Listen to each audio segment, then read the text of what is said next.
Hi friends, welcome to VS vlogs. உங்கள் அனைவருக்கும் எனது அன்பு வணக்கம். இன்றைக்கி நம்ம மசாலா தட்டை பாருங்கள், பார்க்கும்போதே சாப்பிட்ணுன்னு தோணும். அவ்வளோ கரகரப்பாக இருக்குங்க. அரிசி மாவு மட்டும் போதுங்க. கடையில் வாங்கின அரிசி மாவுனாலும் சரி, வீட்டில் அரைச்சி வச்சுக்கிட்ட அரிசி மாவுனாலும் சரி, நல்ல கரகரப்போடு இருக்கும். இந்த மாதிரி கரகரப்போடு வர்றதுக்கு சின்ன சின்ன டிப்ஸை நம்ம ஃபாலோ பண்ணணும். அந்த வீடியோவை ஸ்கிப் பண்ணாமல் நீங்கள் பார்த்து செஞ்சு பாருங்கள். கண்டிப்பாக நல்ல ஒரு தட்டை கிடைக்குங்க. இதுக்கு நான் வீட்டில் அரைச்ச பச்சரிசி மாவு தான் எடுத்திருக்கேன். ரேசன் அரிசி மாவு தான். ரேசன் அரிசியை நல்லா கழுவி காய வச்சு மிஷினில் அரைச்சி எடுத்து வச்சுருக்கேங்க. ஒரு 3 கிளாஸ், அந்த கிளாஸ்க்கு 3 கிளாஸ் எடுத்து வச்சுருக்கேன். இப்போ இதுக்கு காரத்துக்கு ஏற்ற மாதிரி பச்சை மிளகாய், 6 பூண்டு பல், 2 இன்ச் அளவுள்ள இஞ்சி, இதை மிக்சியில் அரைச்சிட்டு வரலாம். இதுக்கு பட்டர் 2 ஸ்பூன் போட்டிருக்கேங்க. எண்ணெய் கூட காய்ச்சி ஊற்றிக்கலாம், நெய் ஊற்றிக்கலாம், எது வேணாலும் போட்டுக்கலாம். நான் பட்டர் 2 ஸ்பூன் சேர்த்துருக்கேன். இதுக்கு தேவையான உப்பு போட்டுக்கணும். இந்த ஸ்பூனுக்கு ஒரு 2 ஸ்பூன் அளவு போட்டேன்னு வச்சுக்கோங்களேன். ரொம்ப சின்ன ஸ்பூன் தான் அது. இப்போது இந்த பட்டர் எல்லா மாவுலேயும் சேர்கிற மாதிரி நல்லா கலந்து விட்டுக்கலாம். இப்படி பிடிக்கிறப்போ லைட்டாக பிடிபடுது பாருங்க. இந்த மாதிரி இந்த அளவுக்கு நம்ம பட்டரை போட்டுக்கலாம். ஒரு 2 ஸ்பூன் குவியலாக, பெரிய ஸ்பூன் குவியலாக போட்டால் போதுங்க.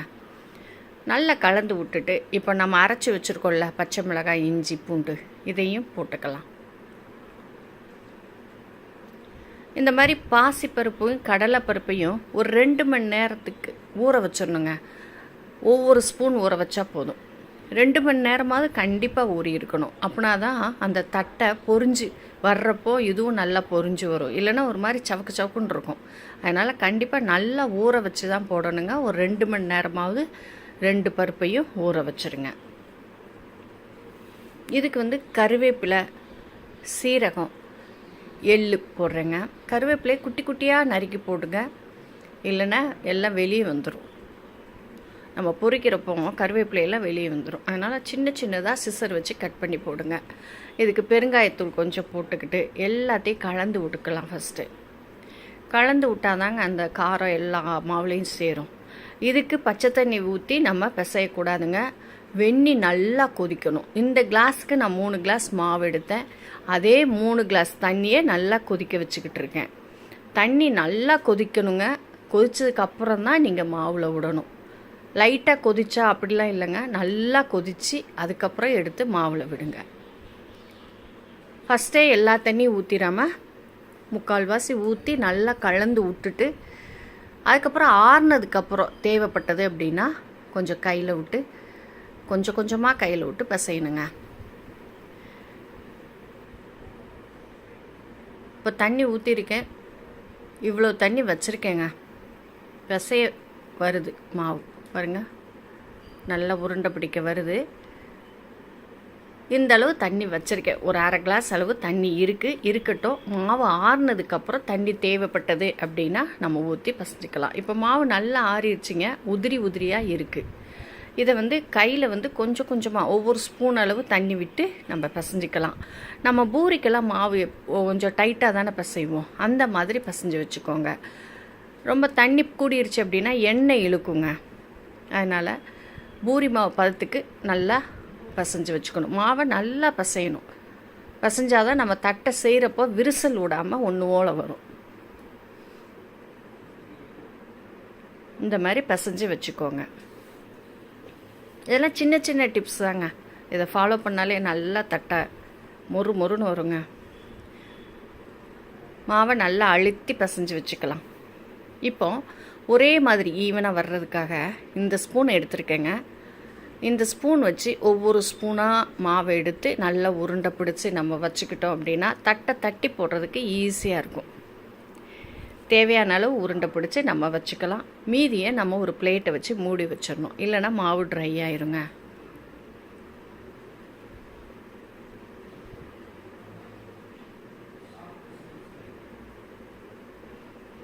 இப்போ நான் தட்டி போடுறதுக்காக ஒரு பட்டர் சீட் எடுத்திருக்கேன்.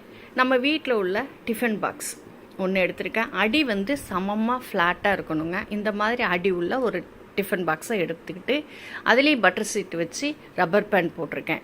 அப்போது நமக்கு ஒட்டாமல் வரும். அதில் கொஞ்சம் லைட்டாக எண்ணெய் தேய்ச்சிக்கலாம். நான் பட்டர் பேப்பர் அப்படிங்கிறதுனால எண்ணெய் விடலை. இது பாலித்தீன் பேப்பர் கூட எடுத்துக்கலாங்க. பாலித்தீன் பேப்பருங்கிறப்போ கொஞ்சம் எண்ணெய் வச்சுட்டு அதுக்கப்புறம் நம்ம தட்டணும் அப்படின்னா நல்லா ஒட்டாமல் வருங்க. ஈஸியாக நம்ம இந்த மாதிரி தட்டி எண்ணெயில் சுட்டு எடுத்துடலாம். ஒவ்வொரு ஈடும் நம்ம இப்படி தட்டி வச்சுக்கிட்டு போட்டு எடுத்து ஈஸியாக இருக்குங்க. யாரும் நமக்கு தட்டி கொடுக்கணும்னு இல்லை, நம்மளே டக்குன்னு தட்டி போட்டுடலாம்.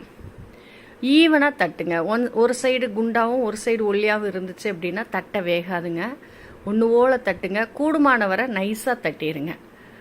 எவ்வளோ அழுத்தம் கொடுத்து தட்டணுமோ அந்தளவு அழுத்தம் கொடுத்து தட்டிக்கோங்க. அப்போ தான் நைஸாக வரும். அப்படி இருந்தால் நல்லா மொறுமொறுன்னு இருக்கும். கொஞ்சம் திக்காக இருந்தால் வேகாத மாதிரி இருக்கும். அது மாதிரி எண்ணெய் நல்லா சுட்டதுக்கப்புறம் மீடியமில் வச்சு ஒரு 2 நிமிஷம் கழித்து திருப்பி விட்டு நல்லா சுத்தமாக பபிள்ஸ் இருக்கக்கூடாதுங்க. அதுக்கப்புறம் தான் நம்ம தட்டையை வெளியே எடுக்கணுங்க. இந்த மாதிரி செஞ்சு பார்த்து சாப்பிட்டுட்டு எப்படி இருக்குன்னு சொல்லுங்கள். இந்த வீடியோ ரொம்ப பிடிச்சிருந்தது அப்படின்னா உங்கள் ஃப்ரெண்ட்ஸ் சர்க்கிளுக்கு ஷேர் பண்ணி விட்டு ஒரு லைக் போடுங்கங்க. பாருங்கள், அருமையான தட்டை ரெடி. பார்க்க வெள்ளையாக இருக்கும். ஆறுனதுக்கப்புறம் கொஞ்சம் கலர் சேஞ்ச் ஆகுங்க.